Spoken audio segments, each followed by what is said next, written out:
Hello guys, आज हम अपना एच टेट का टीजीटी मैथ का जो भी लेवल 2 वाला पेपर है, लेवल 2 का 2022 का पेपर का सॉल्यूशन कर रहे हैं। ठीक है, उसका जो भी है साइकोलॉजी का सेक्शन है। फर्स्ट क्वेश्चन क्या है?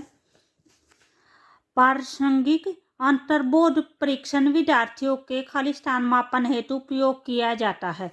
तो वह किसके लिए उपयोग किया जाता है? बुद्धि के लिए, अभिक्षमता के लिए, अभिव्यक्ति के लिए या फिर व्यक्तित्व के लिए। जो प्रासंगिक अंतर्बोध परीक्षण होते हैं वे उनको क्या बोलते हैं? उनको टेट भी बोलते हैं। ठीक है, थेमेटिक एस्पिरेशन टेस्ट। ठीक है, ये किसने दिए थे? ये हेनरी मुरे ने दिए थे, 1935 में दिए थे। तो ये किसका यानी किसके मापन के लिए उपयोग किए जाते हैं? ये व्यक्तित्व के मापन के लिए उपयोग किए जाते हैं। ठीक है, तो यहाँ पे हमारा आंसर कौन सा होगा? ऑप्शन नंबर डी हो जाएगा। उसके बाद नेक्स्ट है क्वेश्चन नंबर सेकंड है, निम्नलिखित में से कौन सा कथन बच्चों के विकास के बारे में सही है? वो बताना है। विकास मात्र आनुवांशिक एक उत्पाद है।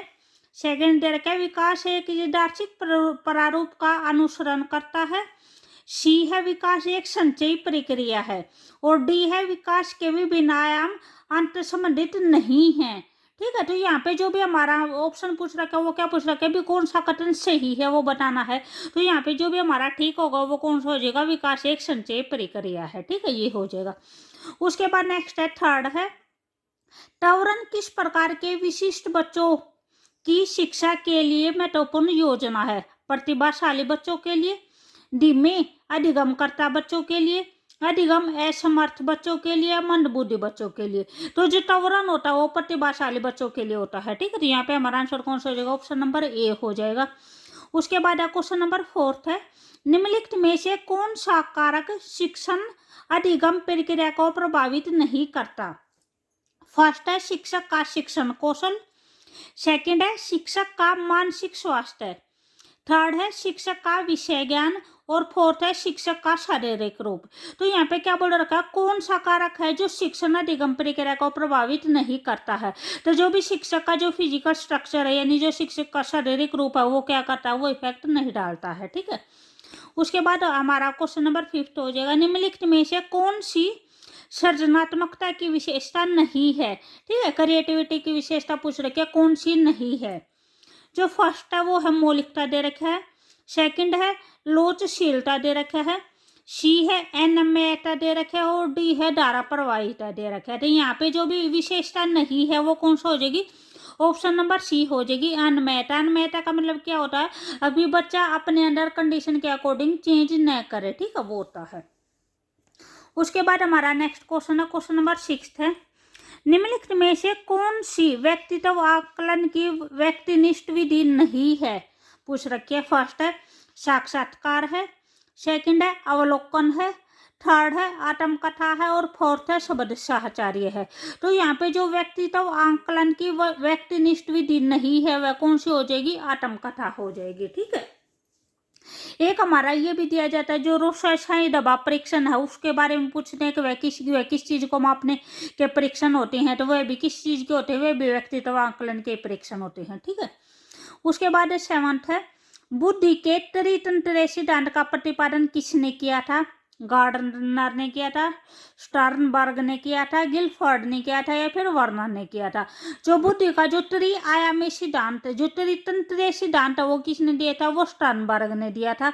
और जो त्रिआयामी सिद्धांत है, त्रिआयामी सिद्धांत वो किसने दिया था? वो गिलफोर्ड ने दिया था। ठीक है, गार्डनर ने क्या दिया था? गार्डनर ने बहुबुद्धि सिद्धांत दिया था। ठीक है, और जो द्विकारक सिद्धांत था वो किसने दिया था? वो स्पीयरमैन ने दिया था। द्विकारक सिद्धांत में क्या दिया था? उसने दो फैक्टर दिए थे, जी फैक्टर और एस फैक्टर। जी फैक्टर क्या होता है? जनरल फैक्टर, और एस क्या होता है? स्पेसिफिक फैक्टर होता है। ठीक है, उसके बाद एट्थ है, ब्रोन फेन ब्रेनर के जैव परिस्थिति के मॉडल सिद्धांत में परिवार एवं विद्यालय किस पर्यावरणीय तंत्र के अंतर में उनके उदाहरण हैं?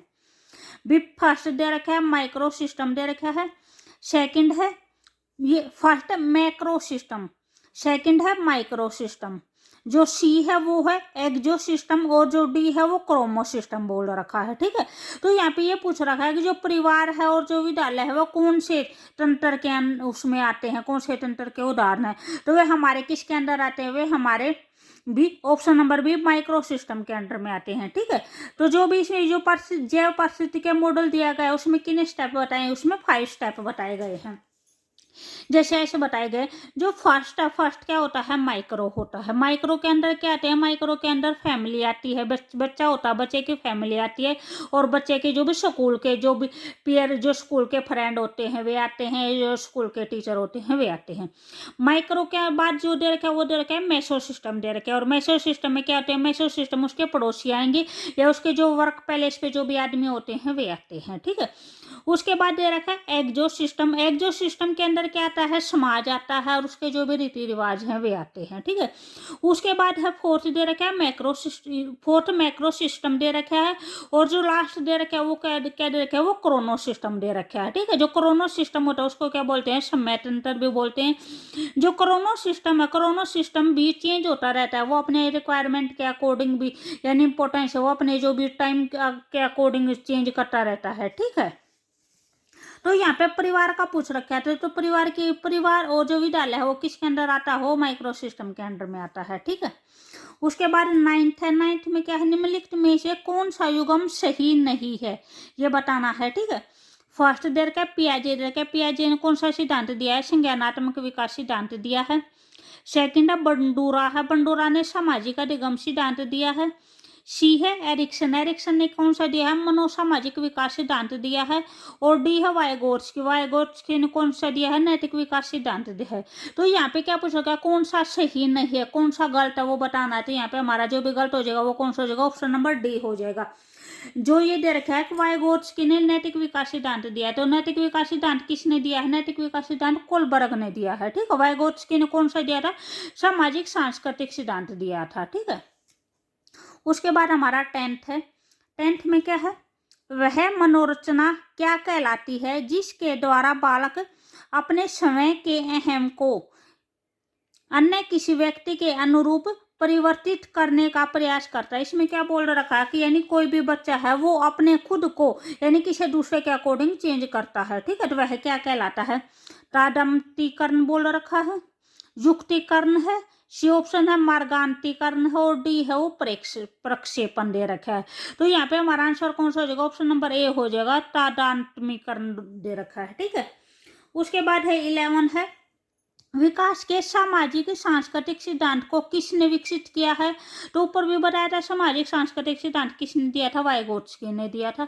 तो यहाँ पे हमारा आंसर कौन सा हो जाएगा, ऑप्शन नंबर ए हो जाएगा। ठीक है, उसके बाद नेक्स्ट क्वेश्चन है, क्वेश्चन नंबर 12 है कि अगर आपको हमारी वीडियो अच्छी लगे तो प्लीज लाइक शेयर और सब्सक्राइब जरूर करें। 12 में क्या है, निम्नलिखित में से कौन सा एक बाह्य अभिप्रेरक नहीं है। ठीक है, कौन सा जो बाह्य अभिप्रेरक नहीं है ये पूछ रखा है। तो फर्स्ट है ट्रॉफी के लिए खेल प्रतिस्पर्धा करना। तो ये क्या हो जाएगा, यानी बच्चा है वो ट्रॉफी प्राप्त करने के लिए खेल के प्रतिस्पर्धा है उसमें भाग लेता है। ठीक है, तो ये क्या हो जाएगा, ये भी बाह्य हो जाएगा, वो ट्रॉफी के लिए कर रहा है सब कुछ। वेतन के लिए नौकरी करना, तो ये भी बाह्य हो जाएगा। सीधे रखा है आत्म संतुष्टि हेतु समाज सेवा करना। तो ये क्या होता है, ये आंतरिक अभिप्रेरक होता है, वो जो कुछ कर रहा है वो अपने खुद के लिए, खुद की संतुष्टि के लिए कर रहा है। ठीक है, एक खरीदने पर एक मुफ्त पाना, तो ये भी क्या हो जाएगा, ये भी बाह्य अभिप्रेरक हो जाएगा। तो यहाँ पे हमारा आंसर कौन सा हो जाएगा, ऑप्शन नंबर सी हो जाएगा।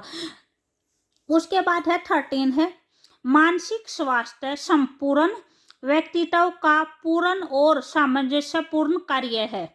मानसिक स्वास्थ्य की यह परिभाषा किसके द्वारा दी गई है, मेनिगर दे रखा है, सेकंड दे रखा है हेडफील्ड दे रखा है, थर्ड ऑप्शन में ड्राइवर है, और जो फोर्थ है वो है वॉलिटन दे रखा है।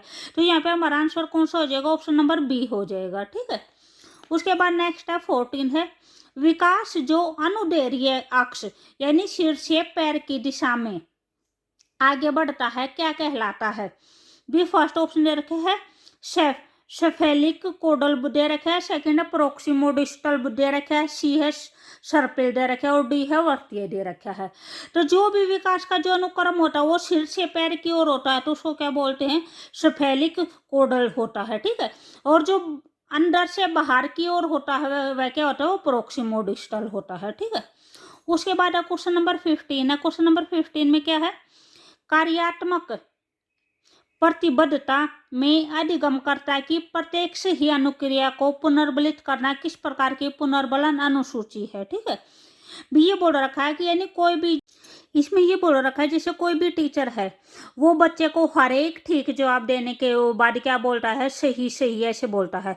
तो इसमें बोल रखा है प्रत्येक सही अनुक्रिया के बाद उसको क्या दिया जाता है, पुनर्बलन दिया जाता है। तो इस टाइप का जो पुनर्बलन होता है वो कौन सी सूची में आता है, निश्चित अंतराल में आता है, परिवर्तनशील अंतराल में आता है, निश्चित अनुपात में आता है, या फिर सतत आता है। तो वो लगातार उसको क्या दे रहा है, पुनर्बलन दे रहा है। ठीक है, तो यहाँ पे क्या हो जाएगा, सतत पुनर्बलन आ जाएगा। ठीक है, निश्चित अंतराल क्या होता है कि यानी फिक्स टाइम के बाद होता है। जैसे टीचर है, टीचर को हर महीने के बाद सैलरी मिलती है, तो वो क्या होता है, वो एक फिक्स टाइम होता है। तो फिक्स टाइम के बाद जो भी पुनर्बलन होता है वो क्या होता है, वो निश्चित अंतराल होता है। और जो लगातार होता है वो क्या होता है, सतत होता है। ठीक है, जो नेक्स्ट क्वेश्चन है हम अपनी नेक्स्ट वीडियो में करेंगे। ठीक है, ओके बाय।